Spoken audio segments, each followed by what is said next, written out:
함께 보겠습니다. 누가복음 23장입니다. 누가복음 23장 26절부터 33절까지입니다. 누가복음 23장 26절부터 31절입니다. 31절까지 우리 함께 교독하겠습니다. 그들이 예수를 끌고 갈 때에 시몬이라는 구레네 사람이 시골에서 오는 것을 붙들어 그에게 십자가를 지워 예수를 따르게 하더라.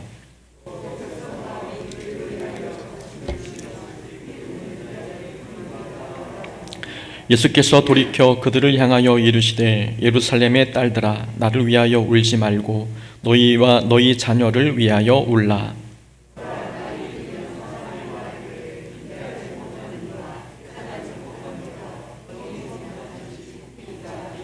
그때의 사람이 산들을 대하여 우리 위에 무너지리라 하며 작은 산들을 대하여 우리를 덮으라 하리라. 푸른 나무에도 이같이 하거든 마른 나무에는 어떻게 되리요 하시니라. 아멘. 작년 고난주간 특별 새벽 기도 시간에 십자가에 관한 주제로 설교를 했습니다. 그때 오늘 본문과 병행 구절인 마태복음 27장을 설교했는데 그때 했던 설교의 내용을 조금 더 보충해서 다시 한번 정리해 보았습니다. 오늘 말씀의 제목은 억지로 짊어진 십자가입니다. 개척교회를 시작했을 때에 리모델링 업자에게 제가 특별히 부탁한 게 하나가 있었습니다. 그것은 바로 강단 벽에 걸어 놓을 십자가였습니다. 좀 십자가를 특별하게 제작하고 싶은 욕심이 있어서 인테리어 디자인을 전공한 인테리어 사장님에게 특별한 십자가를 좀 제작해 달라고 부탁을 했습니다. 리모델링 업자 사장님은 디자인을 전공해서 그런지 십자가를 아주 예쁘게 직접 제작해 오셨습니다. 본인이 직접 유화로 여러 번 색을 덧칠했는데 십자가는 살짝 녹이 쓴 것처럼 멋진 청록색을 띄었습니다.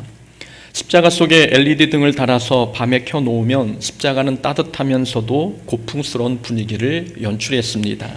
십자가 하나로 인해서 강단 전체가 그리고 교회 전체 분위기가 멋지게 바뀌었지요.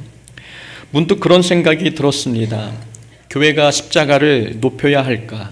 아니면 십자가가 교회를 더 높여줘야 되는 것인가? 라는 생각이었습니다.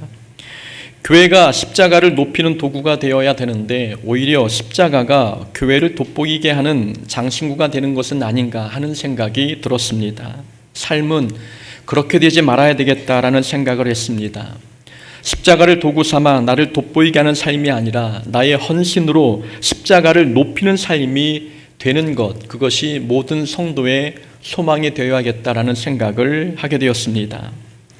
도아노 시인이 지은 십자가 위에라는 시가 있습니다. 시를 잠깐 소개하면 이렇습니다. 어떤 이는 십자가 위에 제 이름 석자 새겨놓고 어떤 이는 십자가 위에 제 자랑 늘어놓고 어떤 이는 십자가 위에 학위 가운 걸어놓고 어떤 이는 십자가 위에 자기 고난 걸어놓았네. 그러나 그대들은 십자가에 오직 예수의 공로만 걸라. 그 밖의 것은 모두 그를 욕되게 하는 것이라. 갈라디아서 6장 11절에 보면 십자가 외에 결코 자랑할 것이 없다라는 말씀이 있습니다. 성도에게 자랑할 것이 있다면 오직 십자가여야 한다는 말씀이지요. 십자가를 자랑하라는 말씀은 십자가에 달리신 예수님을 자랑하라는 뜻입니다. 결코 십자가를 도구 삼아 자기 자신을 자랑하라는 의미가 아닌 것이지요. 그런데 어떤 이들은 십자가를 발판 삼아 자신이 높아지려고 합니다. 하나님의 일을 하면서 자신의 업적을 자랑하고 대접받는 위치에 서려고 합니다. 십자가는 자기를 부인해야만 질 수 있는 것인데 어떻게 자기를 자랑하면서 십자가를 질 수 있는지 의문입니다. 서로 대척점에 있는 두 단어, 자기 부인과 자기 자랑이 어찌 함께 갈 수 있겠습니까? 십자가는 절대 자기를 자랑하면서 지고 갈 수 있는 게 아닙니다. 십자가는 자기를 부인하고 자기를 철저히 낮추지 않고는 절대 질 수 없는 것, 그것이 바로 십자가입니다. 우리는 십자가를 지고 가면서 두 가지를 조심해야 합니다. 첫째는 십자가를 지는 것을 포기하지 않도록 조심해야 되는 것. 두 번째는 십자가를 통해 자기를 자랑하는 것을 조심해야 합니다. 사탄이 과거에 주로 사용한 방법은 십자가를 포기하게 만드는 것이었습니다. 사탄은 십자가를 포기하도록 물리적인 핍박을 가했지요. 그런데 핍박으로 육체적 고통이 가중될수록 성도는 십자가를 더욱더 붙들었습니다.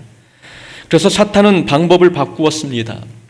십자가를 포기하게 만드는 것보다도 십자가를 수단 삼아 자기 자신을 자랑하도록 하는 것, 그렇게 성도들을 유혹하기 시작했습니다. 이 방법은 매우 효과가 있었습니다.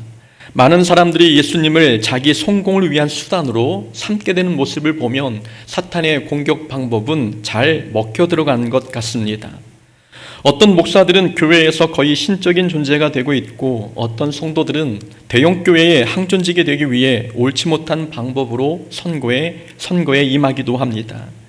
마치 예수님의 제자들이 예수님의 좌우에 앉으려고 다투었던 것처럼 사람들은 십자가를 수단 삼아 자기가 높아지려고 합니다.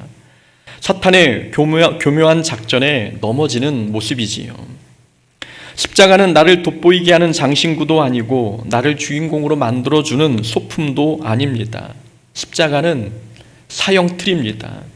십자가가 사형틀이라는 것은 십자가를 진다는 것은 곧 내가 죽어야 한다는 뜻입니다.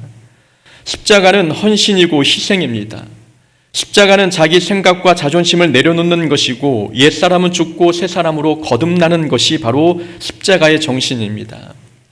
자신의 모습은 철저히 십자가 뒤에 감추고 오직 예수님만 드러나야 하는 것, 이것이 십자가를 지고 가는 성도의 모습입니다. 예수님은 무거운 십자가를 지고 골고다 언덕을 오르셨습니다. 온갖 고문과 매질로 지칠 대로 지친 예수님의 육신은 십자가를 지고 가기에는 무리였습니다. 예수님께서 맞으신 채찍은 가죽으로만 되어 있는 평범한 채찍이 아니었습니다. 채찍 끝에 동물뼈나 쇠가 달린 잔인하고 끔찍한 도구였지요. 이 채찍에 한번 맞으면 동물뼈나 쇠가 살점에 박혔다 떨어지면서 살점도 함께 뜯겨 나갔습니다. 예수님은 이런 채찍에 수도 없이 맞아 체력이 소진될 대로 소진되었습니다. 여기에 예수님께서 지고 가는 십자가는 성인 남자가 매달려야 할 사형 틀이었으니 그 크기와 무게가 상당했습니다. 십자가는 결코 쉽게 지고 갈 수 있는 것이 아니었습니다. 골고다 언덕까지 십자가를 지고 가다 넘어지고 또 지고 가다 넘어지는 일이 반복되었습니다. 예수님의 십자가의 특징, 바로 예수님의 십자가는 무거운 것이었다는 것입니다. 예수님의 십자가는 사명을 다하는 순간까지 무거웠습니다. 십자가는 결코 가벼워지지 않습니다. 예수님의 십자가는 어느 정도 지고 가면 적응될 법도 한데 그렇지 않습니다. 십자가는 갈수록 무거워집니다. 십자가를 지고 가다 죽을 수도 있겠다라는 생각이 들 정도로 십자가는 곧 하나님께서 주신 사명은 우리에게 무거움을 안겨주는 십자가입니다. 십자가의 특징은 처음부터 끝까지 무겁다는 것입니다. 설교 사역만 26년이 넘어서고 있습니다. 사람들은 이야기합니다. 설교를 그 정도 하면 설교 준비가 수월해지고 편해지지 않냐고 말합니다. 안 해도 그렇게 생각하는 것 같습니다. 설교 뚝딱하면 나오지 않느냐라고 이야기할 때가 있지요. 설교는 하면 할수록 어렵습니다. 설교는 하면 할수록 부담이 되고 두렵고 더 어려워지는 게 설교 사역입니다. 설교가 쉬워지지 않고 계속 무거워지는 이유가 있지요. 설교는 제게 주어진, 제가 짊어져야 할 십자가이기 때문입니다. 십자가는 결코 가벼워지지 않습니다. 신앙생활이 왜 힘들까? 교회 봉사가 왜 어려울까? 이런 고민들을 많이 합니다. 신앙생활이 어렵고 갈수록 힘들어지는 이유가 있다면 신앙생활에는 내가 져야 할 십자가가 있기 때문입니다.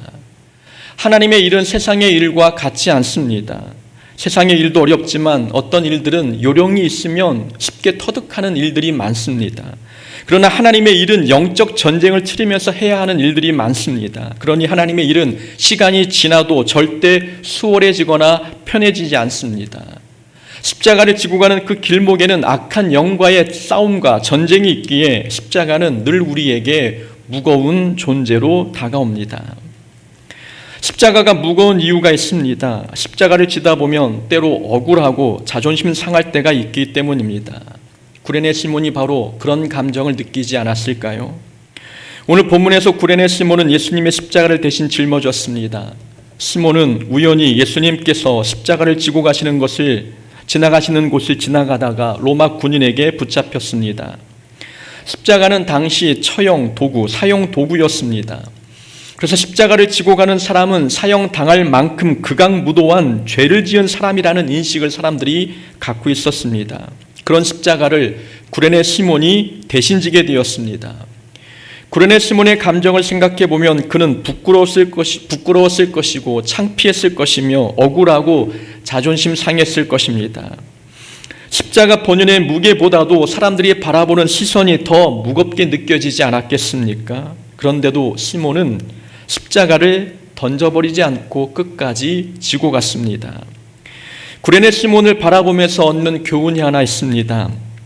십자가를 감정의 문제로 내려놓지 말아야 함을 우리에게 가르쳐주고 있습니다. 하나님께서 맡겨주신 십자가 사명을 포기하는 사람들이 많습니다. 이유가 혹시 감정의 문제 때문은 아닌지요. 자존심이 상해서, 부끄러워서, 때로는 억울하고 분해서 하나님께서 맡겨주신 사명을 내려놓는 모습들이 우리에게 있지 않습니까?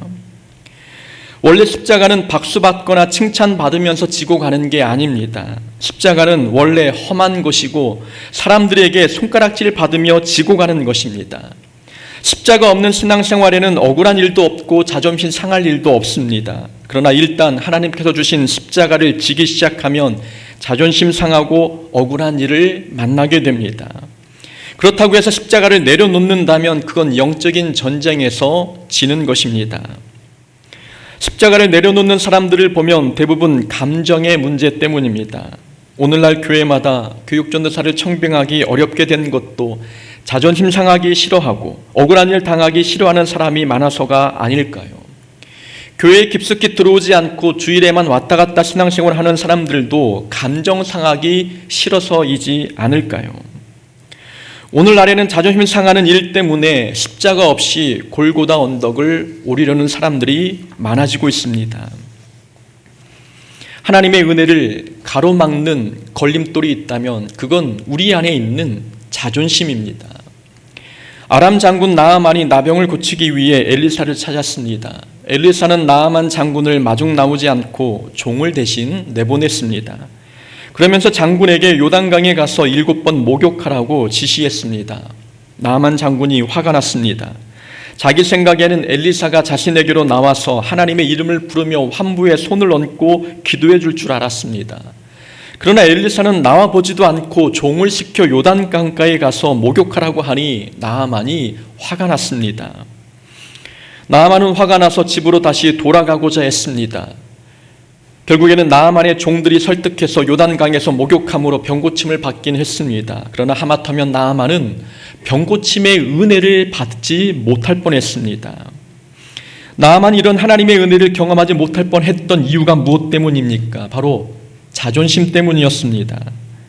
당시 강대국이었던 아람의 장군이 나타나면 엘리사가 고개 숙이고 마중 나올 줄 알았습니다.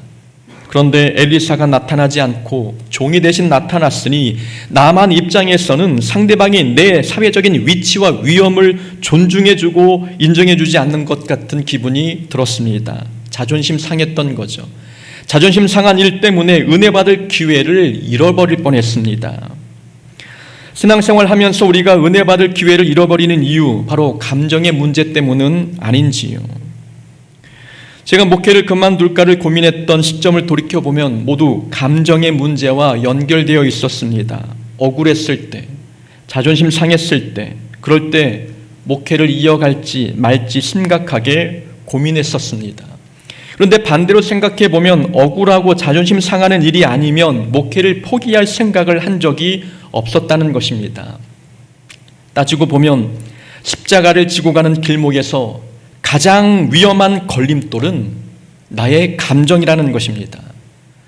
십자가를 포기하는 이유는 다른 사람 때문이 아니라 자존심 상하는 일을 견디지 못하는 자기 감정 때문입니다. 내 감정 안에서 원치 않는 분노와 억울함과 섭섭함들이 올라오면 그런 개인의 감정이 십자가의 사명을 포기하게 만드는 것입니다. 십자가를 지는 일은 어렵고 자존심 상하는 일이지만 인내하고 견디면 하늘의 상급이 주어집니다. 그러니 자존심 상하고 억울해도 하나님께서 맡겨주신 십자가가 있다면 그 십자가를 지고 가는 일을 포기하지 말아야 합니다. 예수님은 십자가를 지고 가면서 온갖 조롱과 핍박을 받았습니다. 온갖 채찍과 침뱉음을 받으면서도 십자가를 포기하지 않았습니다. 골고다는 십자가 없이 가는 곳이 아닙니다. 하나님의 뜻을 이루어 드리기 위해서는 반드시 자기가 짊어져야 할 십자가가 있습니다. 그 십자가를 개인의 감정 때문에 내려놓는 일이 없어야 함을 우리에게 가르쳐주고 있습니다. 구레네 시몬이 우리에게 보여준 또 하나의 교훈이 있습니다. 십자가는 억지로라도 져야 한다는 것을 우리에게 가르쳐주고 있습니다. 구레네 시몬은 타이에 이끌려 십자가를 졌습니다. 자기가 원해서 십자가를 진 것도 아니고 십자가를 지기 위해 마음의 준비를 한 것도 아니었습니다. 생각하지도 않았는데 갑자기 불시에 십자가가 본인에게 주어졌습니다. 십자가는 그렇게 지는 것입니다. 십자가를 졌을 때 어떤 유익이 있는지, 어떤 손해가 있는지 계산하고 또 마음의 준비를 하면서 그렇게 여유 있게 십자가를 지는 게 아닙니다. 하나님은 불시에 십자가를 우리에게 짊어지게 하십니다. 불시에 무화과 나무에서 열매를 원하시듯 불시에 신랑이 신부의 진문을 두드리듯 그렇게 하나님은 불시에 십자가를 우리에게 맡기십니다. 마음의 준비가 안 되었어도 아직 능력이 부족한 것 같아도 십자가가 주어졌다면 억지로라도 그 십자가, 그 사명을 감당할 수 있어야 합니다. 구레네 시몬이 억지로 십자가를 졌을 때에 어떤 은혜가 주어졌습니까? 하나님께서는 구레네 시몬의 가정을 하나님 나라의 도구로 사용하셨습니다. 우리가 알듯이 시몬에게는 두 아들이 있었습니다. 알렉산더와 루포가 구레네 시몬의 아들이었습니다. 마가복음 15장에서는 알렉산더와 루포의 아버지 구레네 시몬이라고 소개하고 있습니다. 이 마가복음의 저자 마가가 구레네 시몬을 소개할 때 그를 알렉산더와 루포의 아버지라고 소개한 것은 마가는 이미 이 구레네 시몬의 두 아들을 알고 있었다는 것입니다. 마가복음을 기록한 이 마가는 로마에서 마가복음을 기록했습니다. 구레네 시몬의 두 아들 알렉산더와 루포는 로마 교회의 중심 인물이었고 마가와 영적 교제를 나누고 있는 사람이었습니다.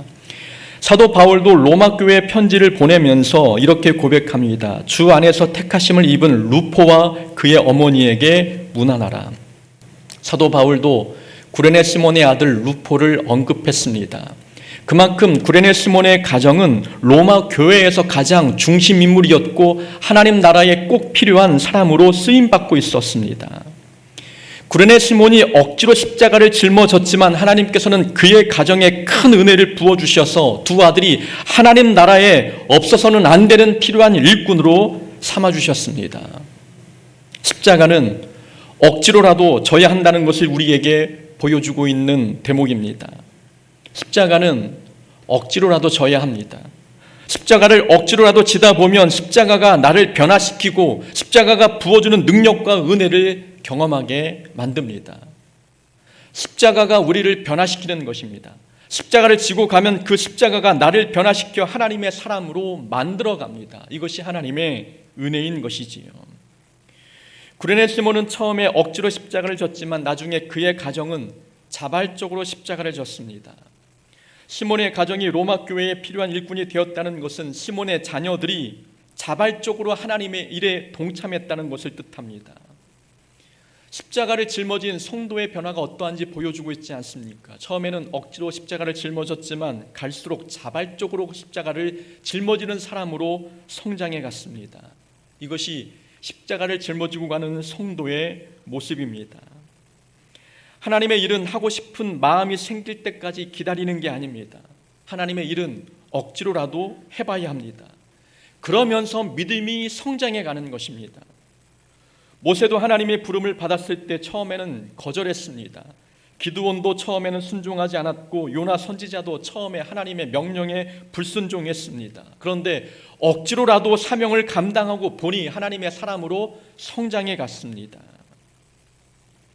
십자가는 내 마음이 내킬 때까지, 내 마음이 변화될 때까지 기다렸다가 짊어지는 게 결코 아닙니다. 십자가는 불시에 준비되지 않은 상황에서 내가 원치 않았지만 하나님이 주실 때 그 십자가를 억지로라도 짊어지고 가야 합니다. 십자가를 짊어지고 가다 보면 가장 주어지는 축복이 하나 있습니다. 십자가를 짊어지고 가면 하나님 아버지의 마음을 알게 됩니다. 하나님의 마음을 알게 되면 그 사람은 영적으로 철이 들기 시작하는 거죠. 자녀를 낳아봐야 부모의 마음을 안다고 합니다. 십자가를 져보면 하나님 아버지의 마음을 압니다. 그러면 철없이 굴었던 투정하고 불평했던 신앙생활이 이제는 성숙한 모습으로 변화되기 시작하는 것입니다. 그래서 십자가를 지고 가다 보면 그 사람은 성장할 수밖에 없습니다. 십자가를 지고 가는 그 사람을 하나님은 변화시키시고 하나님의 일꾼으로 만들어 가시는 것입니다. 그러니 십자가를 지고 싶은 마음이 들 때까지 기다리지 말고 억지로라도 짊어지고 가야 합니다. 누군가 나에게 하나님의 귀한 일들을 맡길 때에 거부하기보다도 순종할 수 있어야 합니다.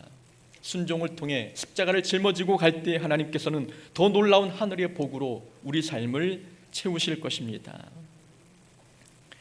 오늘 본문을 보니 골고다를 오르는 사람은 구레네 스무만 있는 게 아니었습니다. 27절에 보면 가슴을 치며 슬피 우는 여자의 큰 무리가 예수님을 따라오고 있었습니다. 여인들은 골고다를 오르신 예수님을 바라보면서 가슴을 치며 울며 따라갔지요. 예수님께서는 이 울고 있는 여인들에게 말씀하셨습니다. 나를 위해 울지 말고 너와 너희 자녀를 위하여 울라고 말씀하셨습니다. 이 여인들에게는 어떤 문제가 있었길래 예수님께서 이 여인들에게 이렇게 충고하셨을까요? 여인들은 자기의 문제가 더 크다는 것을 깨닫지 못했습니다. 자기에게 더 심각한 문제가 있는데도 불구하고 자기의 문제를 깨닫지 못한 것이 이 본문 속에 나온 여인들의 모습이었습니다. 지금 여인들은 예수님을 걱정할 게 아니라 자신들을 걱정해야 할 사람들이었습니다. 예수님께서 나를 위해 울지 말고 너와 너희 자녀를 위해 울라고 하신 말씀은 지금은 내 걱정할 게 아니라 너희들을 걱정할 때라고 말씀하시는 것입니다. 여인들의 앞날에는 무서운 심판의 재앙이 다가오고 있었습니다. 자녀를 낳지 못하는 사람은 당시 그 예수님 시대에는 저주받은 사람이라는 인식이 있었습니다. 그러나 예수님께서는 자녀를 낳지 않는 게 오히려 복이 될 정도로 엄청난 고난이 불어닥칠 것이라고 예고하고 계셨습니다. 푸른 나무에도 이같이 하거든 죄 없는 예수님께도 이렇게 고난을 주는데 마른 나무 곧 죄 많은 너희가 당할 고난은 더 크지 않겠느냐라고 예수님께서 말씀하셨습니다. 예수님께서는 AD 70년에 있을 예루살렘 함락과 그에 따른 비극을 예고하신 말씀입니다. 이 예루살렘 함락 당시 이 전쟁이 얼마나 고통스러웠는지 요세푸스가 기록한 유대 전쟁기에 보면 많은 젊은이가 죽었고 굶주림에 지친 부모들이 아이들을 잡아먹는 일들도 있었습니다. 그래서 예수님께서는 자녀를 낳지 않은 게 복이다라고 여길 만큼 그렇게 말씀하셨던 것입니다. 예루살렘 함락은 죄 많은 이스라엘을 향한 하나님의 심판으로 받아들였습니다. 그러니 지금 여인들은 유대인들은 예수님을 동정하며 울 때가 아니었습니다. 예수님을 동정할 때가 아니라 이스라엘 자손들은 속히 예수님의 십자가를 바라보면서 자기의 죄를 회개할 때였습니다. 여인들은 자신에게 더 큰 문제가 있는데도 불구하고 여인들은 자신의 문제는 깨닫지 못하고 예수님을 동정하고 있었습니다. 여인들은 자신의 문제가 더 크다는 것을 깨닫지 못했습니다. 이것이 여인들이 가지고 있는 문제였습니다. 십자가를 보면 내 문제가 보여야 합니다. 다른 사람이 당하는 고난을 보면서 얼마나 큰 죄를 지었길래 저럴까 생각하지 말고 내 죄가 더 심각하다는 걸 깨달아야 합니다. 예수님께서는 우리에게 동정의 눈물이 아니라 회개의 눈물을 원하십니다. 예수님께서는 우리가 예수님께 호의적인 사람이 되길 원하는 게 아니라 회개하고 완전히 변화된 예수님의 사람으로 바뀌기를 원하십니다. 예수님을 위해 많이 울었다고 구원받는 게 아니라 자기 죄에 대해서 애통해하며 회개하며 예수님을 삶의 주인으로 모실 때에 비로소 구원받는 것입니다. 그러니 우리는 신앙생활을 하면서 먼저 자기 문제를 바라보면서 회개해야 합니다. 예수님은 우리의 죄를 위해 십자가를 지신 것입니다. 내가 져야 할 십자가를 예수님이 대신 지신 거지요. 그렇다면 예수님을 동정할 게 아니라 내 죄 때문에 십자가를 지시는 예수님을 바라보면서 내 죄를 십자가에 못 박아야 합니다. 예수님을 따라가려면 우리도 십자가를 지고 따라가야 합니다. 십자가는 내가 지고 싶은 걸 지는 게 아닙니다. 구레네스모는 자기가 원하지 않는 십자가를 졌습니다. 십자가는 하나님께서 주신 걸 짊어져야 합니다. 그래서 십자가를 지고 가는 길은 사명 없이는 가지 못합니다. 내가 좋아하는 거, 내가 원하는 것을 하면서 가는 게 십자가의 길이 아니기 때문이지요. 하나님께서는 정말 내가 피하고 싶은 십자가를 나에게 주실 때가 있습니다. 정말 하기 싫은 그 일을 나에게 맡기실 때가 있습니다. 그럴 때 감정 상해하지 말고 자존심 상해하지 말고 주신 십자가를 짊어지고 억지로라도 짊어지고 주를 따라가야 합니다. 우리의 인생길은 불뱀이 가득한 곳입니다. 우리가 십자가를 내려놓는다는 것은 불뱀이 가득한 인생길을 자기 혼자 걸어가겠다고 나선 어리석은 행동입니다. 십자가는 지기 싫은 험한 것이지만 십자가가 우리를 변화시켜 하나님 나라의 상급을 얻게 만들 것입니다. 불뱀 가득한 인생길을 걸어갈 때 주님이 주신 그 십자가가 우리를 살릴 것입니다. 주님이 오시는 그날 심판대 위에서 우리를 그 심판의 불구덩이에서 건져줄 것도 바로 예수님께서 주신 십자가입니다. 우리에게 주신 십자가가 무엇인지를 다시 한번 돌아보면서 그 십자가를 내가 혹시 힘들다고 내려놓지는 않았는지 돌아볼 수 있기를 원합니다. 그래서 포기하지 말고 감정 때문에 내려놓았던 십자가를 다시 짊어지고 주님 가신 골고다 언덕을 함께 따라갈 수 있는 우리의 신앙생활이 되어야 될 줄로 믿습니다. 그런 믿음, 그런 신앙생활 살아가는 우리 모두가 되기를 주의 이름으로 축원합니다. 아멘. 우리 말씀